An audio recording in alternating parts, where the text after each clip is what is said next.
our snow emergency starts whenever there's officially 2 inches by the Weather Service. That's when police enforce the parking ban.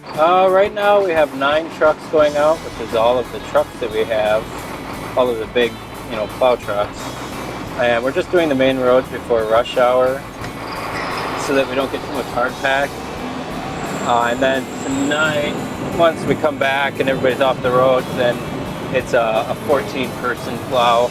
I think when we do our normal routes, it's around 12 to 15 miles per route when we're doing everything, if I remember right. We plow collectors first, and then we get into our side streets, our residentials is what we call them. And we'll do a full plow in our route, plow it all out first, and then go back and do all our salting, or ice control is what we call it. And we'll put our salt with our brine down, and after we're done plowing. You try to take right turns when you're doing your blocks, your residentials, because in this way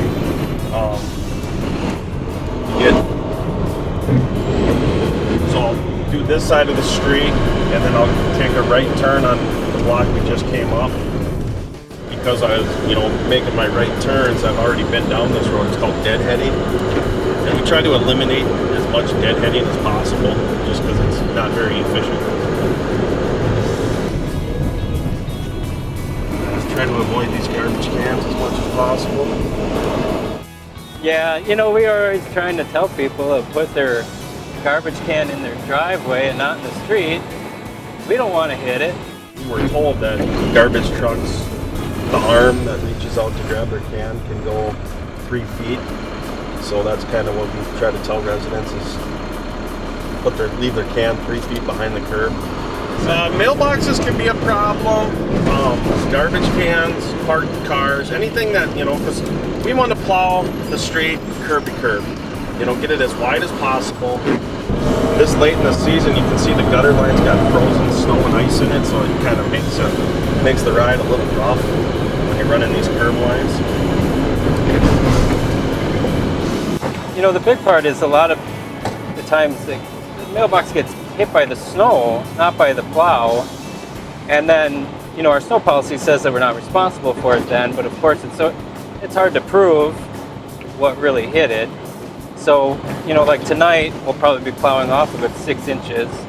So people with old rickety mailboxes, they're going to get broken. They're going to say we hit them. And we usually just try to help people out and fix them. See, we got a parked car up there. Those are kind of a hassle when you're doing these side streets. They don't give you a lot of room to get around sometimes.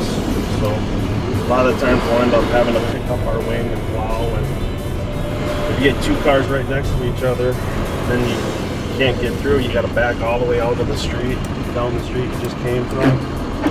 See here, we got a visibility issue. I can't see any cars coming this way. That's why I like to plow at night, because I'd be able to see their headlights coming. But now, by the time I see them, my plow's going to be halfway out to center line. So you kind of try to just inch your way out as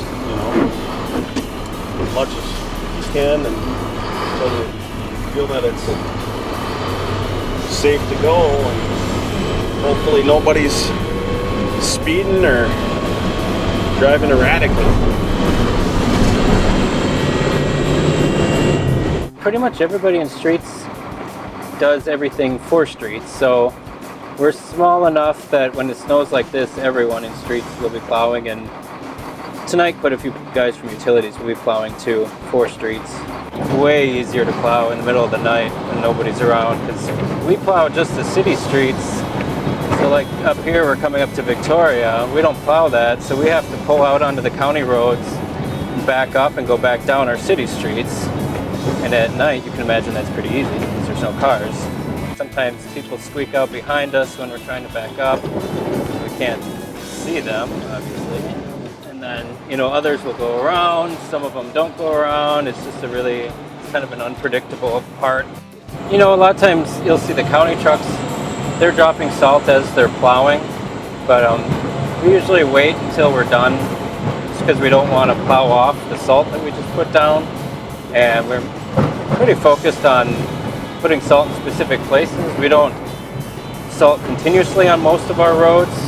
We just are treating stops, hills, curves, and intersections for the most part.